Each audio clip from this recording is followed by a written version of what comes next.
Pushpendra Kumar, assistant professor SVM yoga एवं स्वास्थ्य विज्ञान महाविद्यालय, आज यूट्यूब के माध्यम से कैपिटल स्ट्रक्चर पर अपना लेक्चर प्रस्तुत कर रहा हूँ।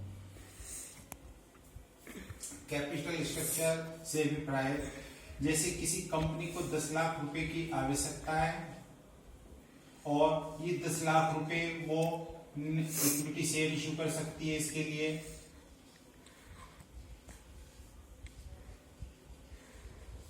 प्रेफरेंस शेयर्स इश्यू कर सकती है, डिवेंचर्स इश्यू कर सकती है।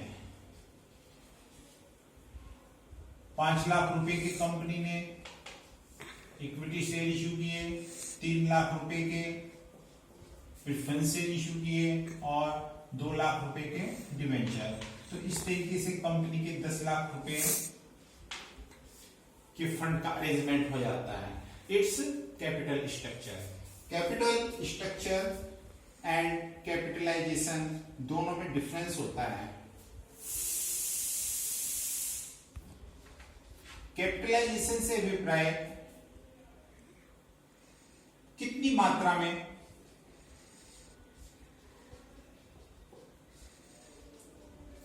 प्रतिभूतियां निर्गमित हो,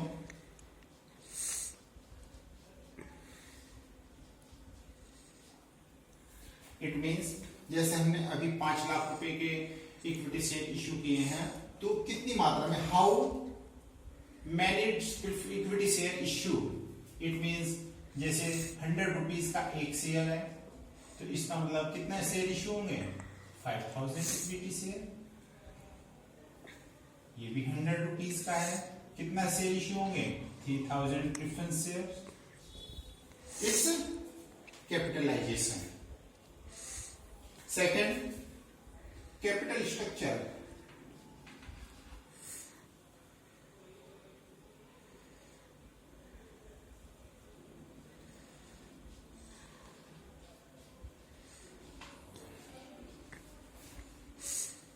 कैपिटल स्ट्रक्चर का मतलब है कितनी राशि का, कितना पैसा कहां कहां से हम अरेंज करें।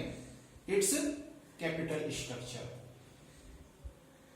कोई भी कंपनी हो, उसको अपना विस्तार कार्यक्रम करने के लिए, एक्सटेंशन करने के लिए फंड की आवश्यकता होती है और वो फंड वो इक्विटी शेयर इश्यू करके, प्रेफरेंस शेयर इश्यू करके या डिवेंचर शेयर इश्यू करके कर सकती है। अब कंपनी के सामने प्रॉब्लम होती है फाइनेंस की कि वो किस ऑप्शन को सिलेक्ट करे, इनमें से किस ऑप्शन का सिलेक्शन करे। तो इन ऑप्शन के सिलेक्शन के लिए हमारे पास 2 मेथड होते हैं। फर्स्ट मेथड होता है मैक्सिमाइजेशन ऑफ ईपीएस, यानी कि अर्निंग पर शेयर का अधिकतमीकरण। जिस प्लान के अंतर्गत तीनों में से ईपीएस मैक्सिमम होती है, उसी प्लान को फाइनेंस के लिए सिलेक्ट कर लिया जाता है। सेकंड मेथड होता है मैक्सिमाइजेशन ऑफ मार्केट प्राइस पर शेयर। जिस तीनों में से किसी प्लान के अंतर्गत शेयर्स का मूल्य मैक्सिमम होता है, वही प्लान बेस्ट होती है। अब हम फर्स्ट प्लान के बारे में पढ़ने जा रहे हैं, मैक्सिमाइजेशन ऑफ ईपीएस। इस प्लान के अंतर्गत हम सीखने जा रहे हैं how to calculate earning per shares. तो इसके लिए एक निश्चित फॉर्मेट है, इस फॉर्मेट के अनुसार ही हम लोग जो है अर्निंग पर शेयर्स कैलकुलेट करते हैं। इसमें सबसे पहले हम earning before interest and tax, जिसको हम शॉर्ट में ईबीआईटी बोलते हैं, इसको रखते हैं। इसमें से लेस कर दिया जाता है इंटरेस्ट ऑन डिवेंचर या लोन।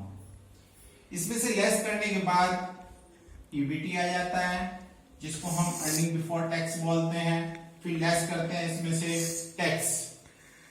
क्वेश्चन में टैक्स की दरें दी हुई होती हैं। यदि किसी वजह से टैक्स के बारे में कोई इंफॉर्मेशन नहीं है, तो उस समय टैक्स की रेट 50% मान ली जाती है।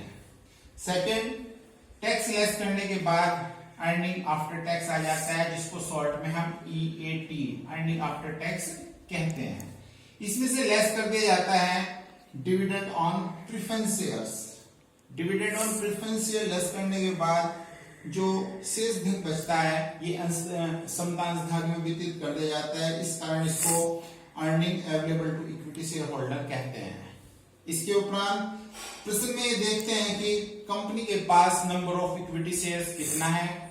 उस नंबर ऑफ इक्विटी शेयर्स से earning available to equity share holder को डिवाइड कर देते हैं, फिर अर्निंग पर शेयर्स कैलकुलेट हो जाती है।